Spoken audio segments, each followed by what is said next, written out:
The story of Lala Rukh and Fermaroz.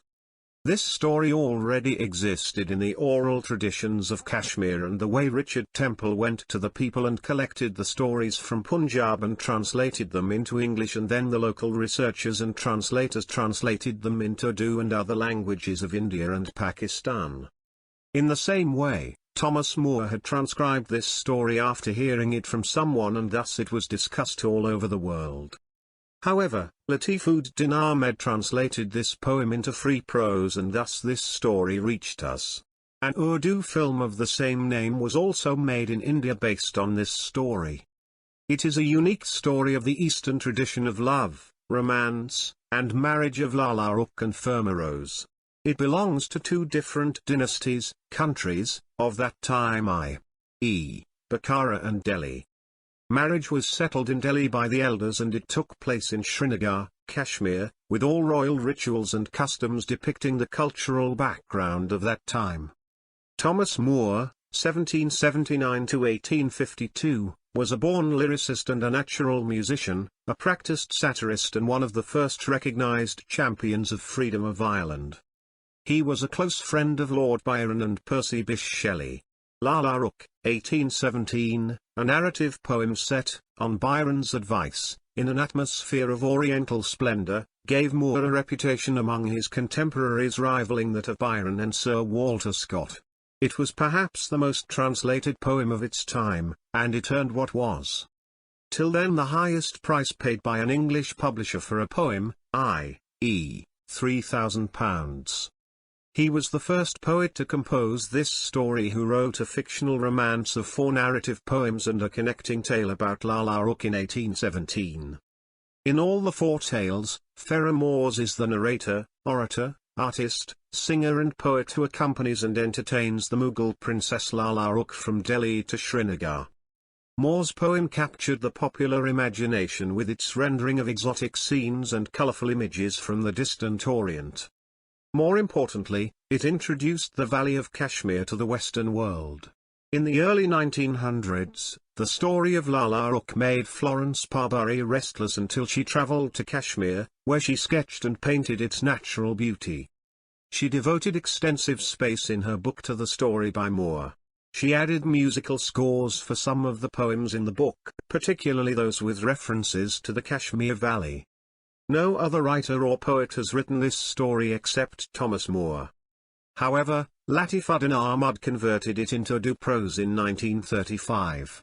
Translator, short story writer and a political activist Latifuddin Ahmed Akbarabadi, was born on 8 April 1885 at Akbarabad, Agra. His translation of Lala Rukh created a stir in Urdu literary circles, and won for him a very prominent place among the first-ranking Urdu writers of his age.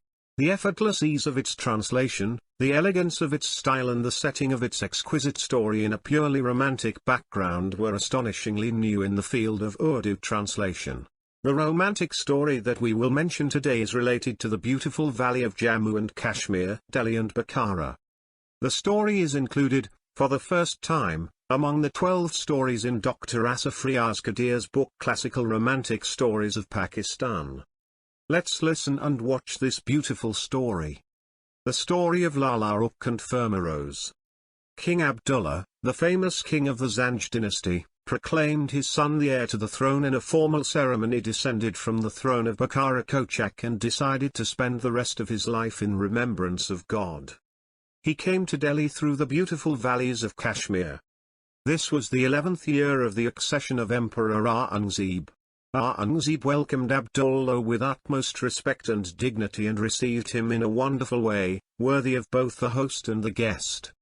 Lala Rukh was one of the youngest daughters of Mughal family. It was a sign of Lala Rukh's beauty that the words of the poets of that time seemed to be fulfilled by her mention. A common notion was that mentioning Layla in front of Lala Rukh and the delicacy of the goddesses was to provide the earliest examples of nature's craftsmanship. People thought that all the beautiful goddesses of Greek mythology whose names are considered the subject of poems and songs were like the little flowers that appear on the margins of the bouquet, and Lala Rukh was the main rose of this bouquet. Abdullah decided to marry his son with Lala Rukh, and it was also agreed between both the families that the wedding ceremony would be performed in the beautiful valley of Kashmir, and the bride and groom, after staying in this paradise for a few days, would return to the capital Bukhara. That day was also strange when the princess left for Kashmir.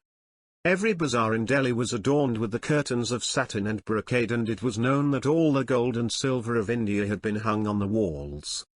Beautiful and well-dressed groups of children were seen scattering flowers along the procession route, reminiscent of the ancient Iranian Gulafshan ritual.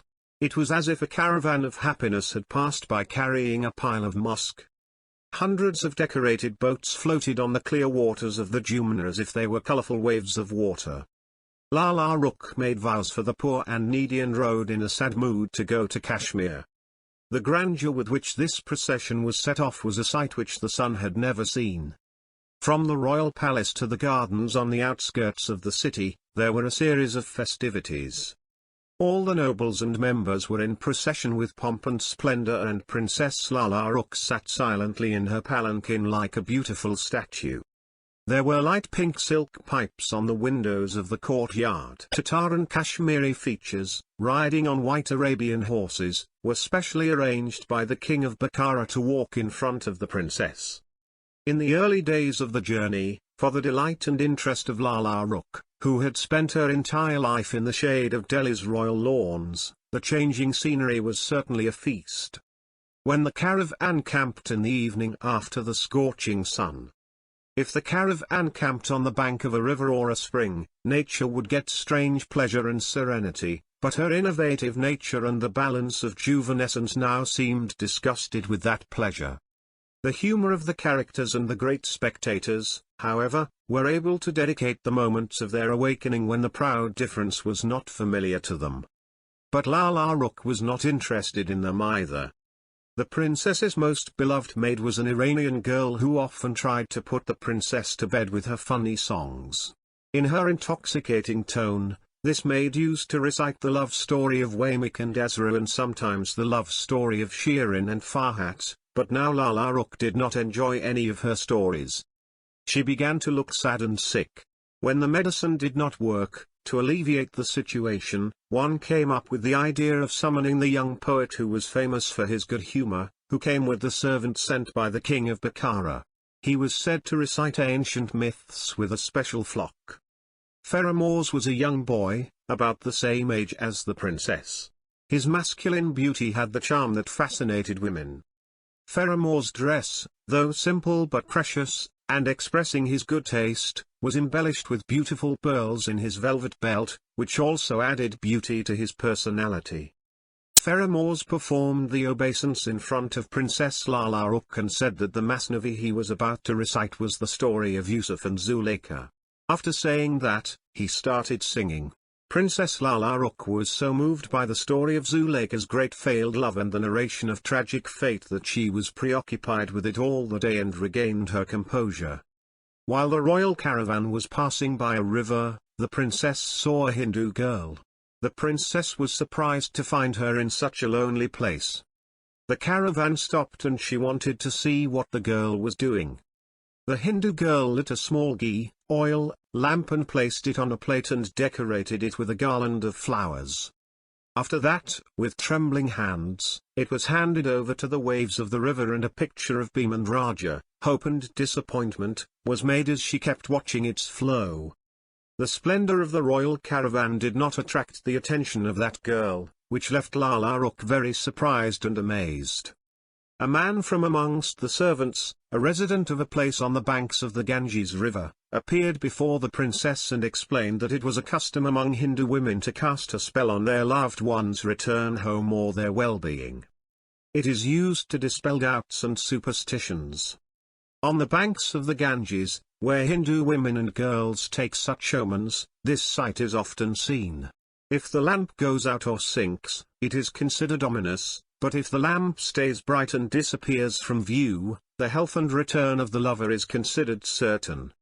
The caravan left, but Lala Rukh kept looking at the Hindu maiden's lamp again and again, and when she saw the lamp for the last time, she was very happy because she thought that on the protection of the lamp the life of a maiden depended. She felt that the hopes of that girl were as weak as the flame of that lamp. When the caravan stopped, Fermaroz was called in and he began to tell the rest of the story. Coincidentally, some unusual accidents happened on the trip. First of all, there was such a mess in the postal system that the mangoes from Masjane, which used to come for the royal dinner, did not arrive on time, and some sugar pots that were very expensive and had been in use of ancient kings of China, got broken by the negligence of the servants. So much so, the cook put red pepper instead of black pepper in her meal one day. In all these circumstances, one could easily guess what would have happened to the chief organizer of the caravan, Fazluddin, who was listening to the Masnavi sitting by the tent. So he quickly started dropping his pearly beads. When the Masnavi was over, Princess Lala Rukh asked him for his opinion. Fazluddin said, "Although the style of Masnavi is captivating, there is no new literary innovation in it that can replace the generality of the imagination, and there are no such wordings that make it meaningful and beautiful. Now the poetic aspect, so if there is not much evil to be done about it, then it is enough. It has neither the inspirational flow of Ferdowsi, nor the natural sweetness of Hafiz, nor the unparalleled smoothness of Saadi." Lala Rukh liked Fermaroz's narrated Masnavi very much and wanted to order another from him, but after hearing Fazluddin's statement her courage seemed to be unable to do so. The caravan then reached a valley. This was the place that was decorated a few years ago during the visit of Lala Rukh's elder sister Princess Roshanara to Kashmir. The princess was very impressed to see this place and said, "I think this place is the abode of the goddess of spring, who is worshipped in the temples, or here are the fairies whose only food is flowers." Fermaroz took advantage of this and said, "I remember a little fairy tale. Let me tell if the princess gives permission." Fazluddin did not say anything, and Princess Lala Rukh liked the readiness of the Fermaroz with a smile, and the Fermaroz raised the rhubarb and started singing the story, which was written in the form of a poem. When this poem was over, Princess Lala Rukh looked at the chief administrator again as if asking for his opinion. The chief administrator of the caravan said, "Don't understand how our tears can be taken away. The existence of a fairy and the personality of the poet who wrote this Masnavi are both incomprehensible beings. In short, it is a waste of time to discuss such irrefutable superstitions." Lala Rukh tried to soften this harsh criticism and said, "The class of poets is very tender-hearted and sensitive.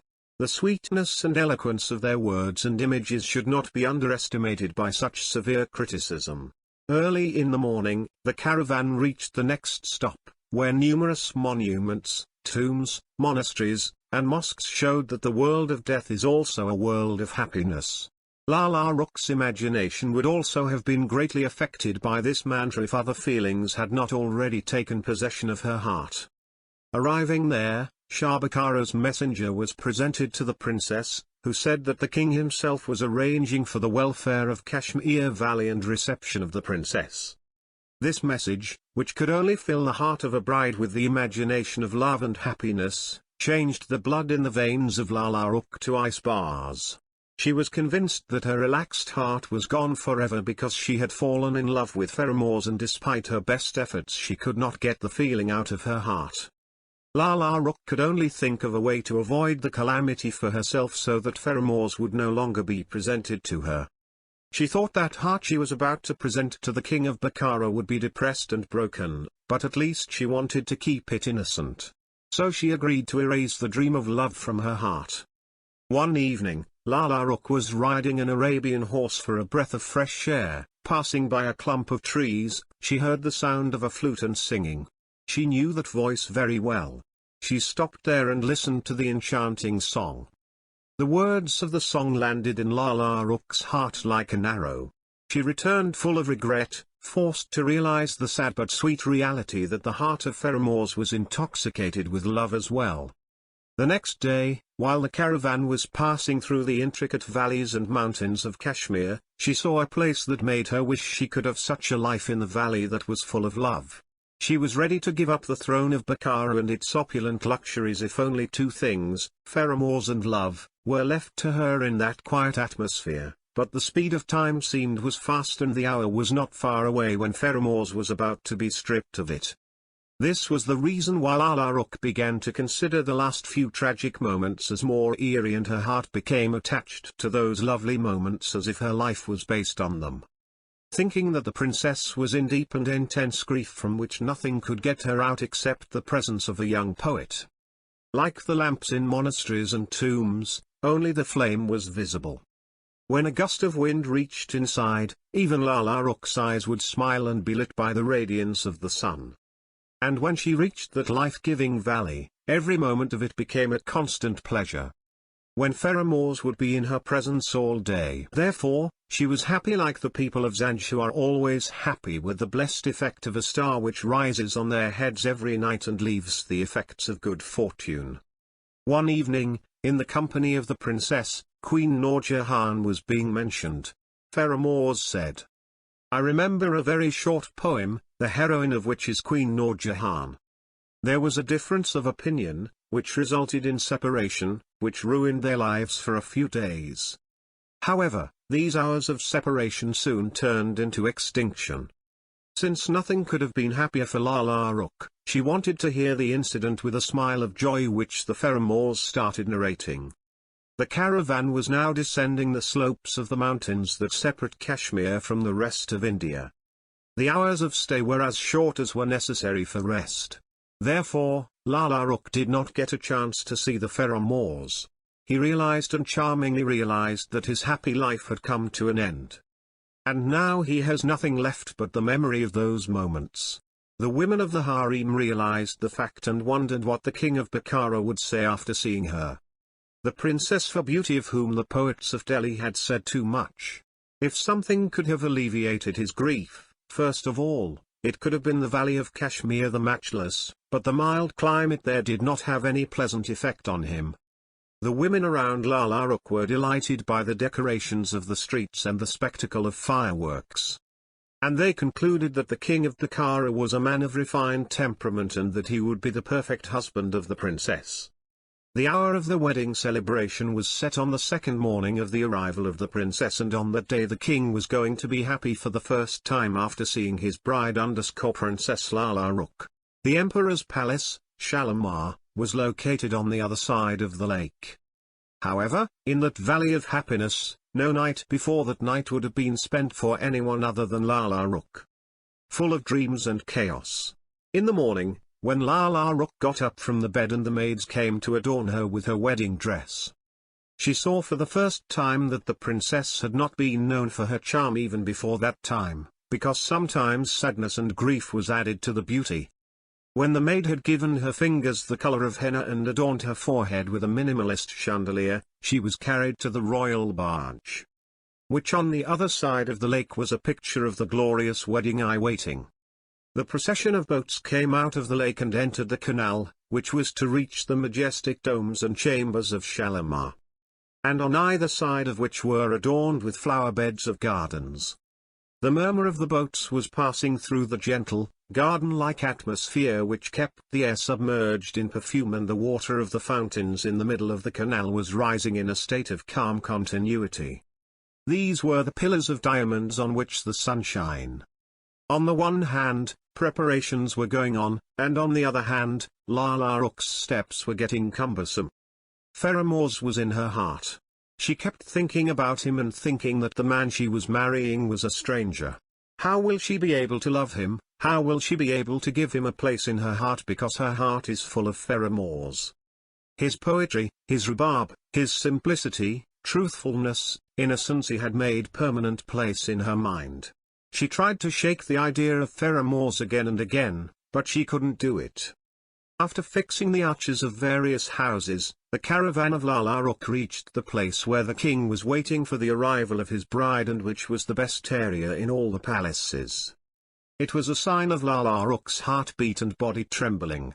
It was difficult to get down from the gravel and reach the marble staircase.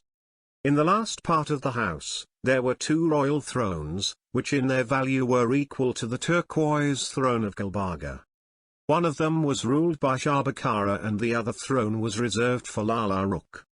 As soon as she entered the chambers, the king ascended the throne and proceeded to make his way to the floor in the reception of his beautiful queen, and with difficulty, he took the princess's hand in his delicate hand. The princess's eyes widened in surprise. Ah! It was the Fermaroz who stood before him. The Fermaroz was Sharbakara himself and the Sharbakara himself was Fermaroz, who disguised himself and reached Delhi with his sent servant and from there accompanied the princess to Kashmir. With this journey and transformation, his heartfelt intention was to get the real love of Lala Rukh before marriage and that he got in a lovely fictional style. Suffice it to say that Lala Rukh never addressed the king by any name other than Fermaroz.